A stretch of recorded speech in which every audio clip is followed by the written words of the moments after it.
নমস্কার বন্ধুরা, Kakuli kitchen and ট্রাভেলে তোমাদের সকলকে আমন্ত্রণ জানাই। আশা করি তোমরা সকলেই খুব ভালো আছো আর আমিও খুব ভালো আছি। আমরা আমরা চার বন্ধু মিলে বেরিয়ে পড়েছিলাম একটু ঘোরাঘুরি করতে। অনেকদিন বেরোনো হয়নি। যাই হোক, ঘুরতে গেছিলাম আজকে আমরা। আমার স্ট্রিটের কাছে আছে মা শ্যামসুন্দরীর মন্দির। সেই শ্যামসুন্দরী মাকেই দর্শন করতে গেছিলাম চার মূর্তিতে। এই হলো মা শ্যামসুন্দরীর মন্দির। এই যে দেখা যাচ্ছে লাইট লেখা আছে। সত্যি কথা বলতে কি একদম নিরিবিলি জায়গা। আর এই যে এখানে পুজোর ডালা বিক্রি হচ্ছে, আমরা সকলেই বন্ধুরা মিলে একটা একটা করে 3-4 জনে 4টে ডালা কিনে নিলাম। আর ডালা কিনে নিয়েই কিন্তু সামনে চলে যাব মা শ্যামসুন্দরীকে দর্শন করতে। আর শ্যামসুন্দরী মায়ের দর্শন করে এত ভালো লাগলো, এত সুন্দর মূর্তিটা আছে কী বলবো বন্ধুরা তোমাদের। তোমরাও যদি কখনো সুবিধা পাও তাহলে অবশ্যই মা শ্যামসুন্দরীকে একবার দর্শন করে এসো। যাই হোক, আমরা পুজোর ডালা হাতে নিয়ে মায়ের কাছে যাচ্ছি দর্শনের জন্য। আর যেতে যেতে বেরিয়েছি আড্ডা মারতে, দেখা ঠাকুরকে দেখতে। আর দেখো ওই যে রাস্তার এপাশ দিয়ে এক জুড়ে যাচ্ছে বেশ কিছু ছাগল। যাই হোক, এই হলো মা শ্যামসুন্দরী মন্দিরে ঢোকার প্রবেশপথ। সুন্দর একটা ঝাড়বাতি ওপরে ঝুলছে। আর এই যে যেরকম মায়ের কাছে মনস্কামনা করে তার জন্য এই যে লাল ওই যে চুয়েলিগুলোকে বা ওড়নিগুলোকে বেঁধে দিয়ে আসে। আর এই যে সুন্দরভাবে সব বাঁধানো আছে, আর আমরাও দাঁড়িয়ে পড়েছি লাইনের মধ্যে। যাই হোক, এখানে মন্দিরে পুজো দেওয়াটাও খুব সুন্দরভাবে, কিন্তু এই যে দূর থেকে দেখতে পাচ্ছ কিনা জানি না, মা শ্যামসুন্দরী ছোট্ট মায়ের মতো দেখতে লাগছে তাকে। সেই মায়ের কাছে পুজো দিলাম। আর এখানে হচ্ছে প্রত্যেক দিন ভোগ প্রসাদ দেওয়া হয়, আমরাও কিন্তু সেই ভোগ প্রসাদ নিয়েছি। আর বেরিয়েই রয়েছে সুন্দর একটা রাধাকৃষ্ণর শ্বেতপাথরের মূর্তি। আর মন্দির খোলার সময় দেখো, দূর থেকে দেখলে বুঝতে পারবে কখন খোলা হয় আর কখন বন্ধ হয়। লেখাই আছে 4টে থেকে রাত্রি 8টা পর্যন্ত বিকালবেলা খোলা থাকে, আর সকালবেলাও খোলা থাকে। যাই হোক, মাকে দর্শন করে বাড়ি চলে এসেছি। আর ছেলেকে বলে গিয়েছিলাম যে বাড়ি এসে আজকে তোর জন্য বানাবো বিরিয়ানি। তার জন্যই এই সমস্ত ব্যবস্থা করা। আর বিরিয়ানি যে করব আমি, বিরিয়ানিটা বানানোর জন্য অবশ্যই বিরিয়ানি মশলা লাগবে, আর সেটা আমি সবসময় বাড়িতেই বানিয়ে নিই। দিয়ে দিচ্ছি গোটা গোলমরিচ, জায়ফল, জয়িত্রী, গোটা গরম মশলা, বড় এলাচ, ছোটো এলাচ, যেরকম যা লাগে। আর এই সমস্তগুলোকে দিয়ে একটুখানি হালকা করে কড়াতে নাড়াচাড়া করে নিচ্ছি। আর এদিকে আমি চিকেনটা ম্যারিনেট করবো, বানাচ্ছি চিকেন বিরিয়ানি। তার জন্য চিকেনটা ম্যারিনেট করার জন্য চিকেনটাকে বেশ বড় বড় করে পিস করে নিয়ে এসেছি। সেটাকে ধুয়ে জল ঝরিয়ে রেখেছিলাম। এবার এর মধ্যে দিয়ে দিচ্ছি আদা বাটা, রসুন বাটা। যে মশলাগুলো লাগবে আমি জানি তোমরা সকলে বিরিয়ানি বানাও, তবে আমি যেভাবে বানাই সেটাই আজকে তোমাদের সঙ্গে শেয়ার করছি। আর অবশ্যই ভিডিওটা দেখে বলবে কেমন হয়েছে, অবশ্যই কমেন্ট করবে। আদা রসুন দেওয়ার পরে দিয়ে দিলাম হচ্ছে লাল লঙ্কার গুঁড়ো, জিরে গুঁড়ো, দিচ্ছি ধনে গুঁড়ো। ধনে গুঁড়োর পরিমাণটা একটু বেশি, জিরে গুঁড়োর পরিমাণটা একটু কম। এরপরে দিয়ে দেবো বাকি সমস্ত জিনিসগুলো। আর আমার চ্যানেলের নতুন বন্ধু, পুরনো বন্ধু, তোমাদের সকলকে অনেক অনেক ভালোবাসা এইভাবে আমার পাশে থাকার জন্য, আর আমাকে একটু একটু করে এগিয়ে নিয়ে যাওয়ার জন্য। আচ্ছা, তার মধ্যে দিয়ে দিলাম যে আমি বিরিয়ানি মশলাটা বাড়িতে তৈরি করলাম সেইটা, আর অল্প একটু মিঠা আতর। এরপরে আমি দিয়ে দেবো জল ঝরানো টক দই। খুব ভালো করে কিন্তু চিকেনটাকে ম্যারিনেট করব। আর এটাকে আমি বেশিক্ষণ ধরে রাখবো না, মোটামুটি 30 থেকে 35 মিনিট মতো চিকেনটাকে ম্যারিনেট করে রাখবো। আচ্ছা, এবার দেখো টক দইটা দিয়ে দিয়েছি। এবার এর মধ্যে দিয়ে দিচ্ছি পরিমাণ মতো নুন, আর একটু তেল দেবো, সাদা তেল। দেওয়ার পরে খুব ভালো করে চিকেনটাকে আমি কিন্তু মেখে নেব।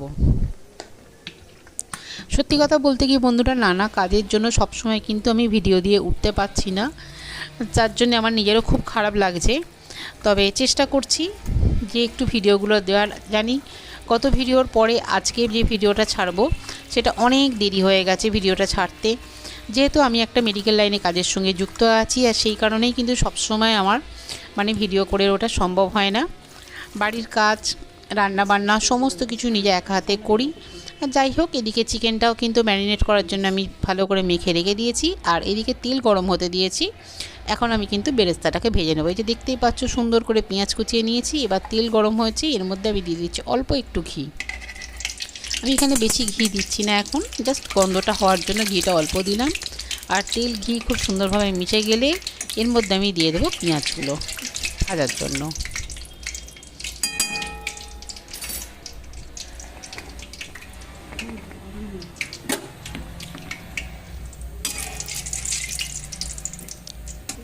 দেখো তেলটা কিন্তু আমার খুব ভালোভাবে গরম হয়ে গেছে। এবার আমি দিয়ে দেবো পেঁয়াজগুলোকে। এবার পেঁয়াজগুলোকে আমি কিন্তু ভেজে নেবো বলতে আমি কিন্তু এটাকে খুব লাল করে ভাজবো না, কেননা বেশি লাল করে ভাজলে সেটা কিন্তু টেস্টটা অতটা ভালো হবে না। এটা গোল্ডেন কালার মতো আমি করব, করে এটাকে আমি তুলে নেব। আচ্ছা, পেঁয়াজটা ভাজাও হয়ে গেছে। পেঁয়াজটা ভাজা হয়ে গিয়েছিলো, ওটাকে আমি নামিয়ে নিয়েছি। এদিকে আমি চিকেনটা করতে দিয়ে দিয়েছি। ওই তেলের মধ্যেই কিন্তু আমি ম্যারিনেট করা চিকেনটা দিয়ে দিয়েছিলাম। আর দেখো চিকেন থেকে খুব সুন্দর জল বেরিয়ে চিকেনটাও 80% মতো সিদ্ধ হয়ে গেছে। এবার আমি ওই যে চিকেনটাকে তুলে নিয়েছি দেখো, আর রোগানটাকে আলাদা করে রেখেছিলাম। এবার হচ্ছে হাঁড়ির মধ্যে দিয়ে দিয়েছি একটু ঘি, আর ওপর থেকে আমি আগে থেকেই আলু সিদ্ধ করে সেটাকে ভেজে নিয়েছিলাম, আর দিয়ে দিয়েছিলাম ওপর থেকে রোগানটা। সত্যি কথা বলতে কি বন্ধুরা, সব কিছু হয়তো ভিডিওর মধ্যে দেখানো হলো না, কিন্তু তোমরা তো কম বেশি সকলেই জানো যে বিরিয়ানি কীভাবে করে। তাই যাই হোক, একটু তোমাদের সঙ্গে কথা বলবো আর একটু ভিডিওগুলো দেখাবো বলেই তোমাদের সঙ্গে এই ভিডিওটা শেয়ার করছি। আর সত্যি কথা বলতে কি রাত্রির অনেকটাই হয়ে গিয়েছিলো বাড়ি ফিরতে, আর তারপরে কিন্তু যেহেতু এটা বানাতে হবে, হয়তো সব স্লটগুলো নেওয়া হয়নি ভিডিওর, যার জন্যই তোমাকে হয়তো পুরোটা দেখাতে পাচ্ছি না। তবে যে দেখলে অন্তত বুঝতেই পারবে আমি কিভাবে বানিয়েছি। ওইদিকে চিকেনটা হয়ে গেছে, আর এইদিকে হচ্ছে কিন্তু ভাত আমার হয়ে গেছে, এটা 80% মতো। এইবার কিন্তু ভাতটা হওয়ার জন্য আমি কিন্তু এখানে গোটা গরম মশলা, গোলমরিচ, বড় এলাচ, এই সমস্ত জিনিসগুলো দিয়েছিলাম, নুন দিয়েছিলাম পরিমাণ মতো। এইবার আমি ওপর থেকে ভাতগুলোকে আস্তে আস্তে ছড়িয়ে দিচ্ছি। আর বন্ধুরা, যেভাবে তোমরা আমার পাশে রয়েছো, একটু একটু করে এগিয়ে নিয়ে যাচ্ছ, এইভাবেই সব সময় আমার পাশে থেকো, আমাকে এগিয়ে নিয়ে যেতে সাহায্য করো। হয়তো সব সময় ভালো ভালো ভিডিও তোমাদের সঙ্গে শেয়ার করে উঠতে পারি না, কিন্তু কি করব বলো, যেহেতু আমরা মেয়েরা, আমাদের কিন্তু ঘর বাইরে সব কিছুই সামলে উঠতে হয়। তার মধ্যে এটা হচ্ছে আমার ভালো লাগার জায়গা। আগে আমি কিন্তু কোনোদিন ভাবিনি জানো বন্ধুরা, যে আমি কোনোদিন এই ইউটিউব চ্যানেল খুলবো, সেখানে আমি ভিডিও পোস্ট করব। একটা সময় ছিল যে সময়টা আমি আমার নিজের কাজ সব সময় করতাম, যেহেতু বললাম যে মেডিকেল লাইনের সঙ্গে দেখো যে কাজটা করছি। আমি রান্না করতে বরাবরই ভালোবাসি। আমি কিন্তু কোনোদিনই ভাবিনি যে এরকম একটা ভিডিওর চ্যানেল আমি খুলতে পারবো। আমার ছেলেই কিন্তু এই চ্যানেলটা আমাকে খুলে দিয়েছিল, কিন্তু তখন আমি এতটা গুরুত্ব দিয়ে করতে পারতাম না, কেননা আমার নিজস্ব বই, যে বললাম আমি মেডিকেল লাইন কাজের সঙ্গে যুক্ত আছি, সেই সমস্ত কাজ, সংসার, ছেলের পড়াশোনা, এই সমস্ত করতে গিয়েই কিন্তু আমার সমস্ত সময়টা চলে যায়। তা যাই হোক, ছেলে এখন অনেক বড় হয়ে গেছে, নিজে পড়াশোনা কমপ্লিট করে ফেলেছে। এখন ওই জন্য মনে হয় যে কিছু একটা করতে হবে, আর সেই কারণে বাড়িতে বসে থেকে সময় নষ্ট না করে মেডিকেল লাইনে যে কাজ করি সেই সমস্ত কাজগুলো করি। আর যেহেতু রান্না করতে ভালোবাসি, মাঝে মাঝে কিন্তু এই ভিডিওগুলো তুলি। সেই কারণেই কিন্তু আমার সবসময় যে রেগুলার ভিডিও পোস্ট করা হয়ে ওঠে না। যাই হোক, তোমাদের সঙ্গে আজকে আমার অনেক কিছু কথা শেয়ার করলাম। জানি না তোমাদের কথাগুলো হয়তো কেমন লাগবে, ভালো লাগবে কি খারাপ লাগবে। যাই হোক, যেহেতু তোমরা আমার বন্ধু হও, তাই আমি বন্ধুদের সঙ্গে এই কথাগুলো শেয়ার করলাম। আর তোমাদের সঙ্গে কথা বলতে বলতে দেখো আমার কিন্তু বিরিয়ানিটাও রেডি হয়ে গেছে। এবার কিন্তু আমি এটা দমে বসিয়ে দেবো। আর যেটা আমি দেবো এর মধ্যে, যেমন এখানে আমি দিচ্ছি যে এটার মধ্যে যেমন দেওয়া আছে মিঠা আতর, গোলাপ জল, কেওড়া জল, আর তার সাথে আছে এটা কিন্তু আমি দুধ যেটা দিয়েছি সেটা কিন্তু আমি সবসময় আমুল দুধ ব্যবহার করি। আমি কিন্তু কাঁচা যে লিকুইড দুধ সেটা কিন্তু ব্যবহার করি না। তোমরা একবার আমুল দুধ দিয়ে বানিয়ে দেখবে, এর টেস্ট কিন্তু খুব ভালো হয়। সব সময় তো ধরো খোয়া দেয়া ওঠে না, সেই কারণে কিন্তু যদি তোমরা এইভাবে খোয়া ক্ষীরের বদলে আমুল দুধ দিয়ে থাকো, তাহলে দেখবে খুব ভালো টেস্ট হয়।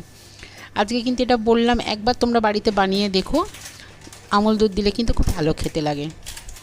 এবার আমি এই যে সমস্ত জিনিসটা দেওয়া হয়ে গেছে, এরপরে কিন্তু ওপর থেকে আবার এই দেখো বেশ কিছুটা আমি আমুল দুধের গুঁড়ো দিয়ে দিচ্ছি। এইবার আমি এটাকে দমে বসিয়ে দেবো। আমি সাধারণত 20 থেকে টোটাল আমি 30 মিনিট এটা দমে বসাই। তবে হচ্ছে তোমার 10 মিনিট হচ্ছে হাই ফ্লেমে দিই, তারপরে হচ্ছে 20 থেকে 25 মিনিট মতো হচ্ছে আবার লো ফ্লেমে দিয়ে দম দিই।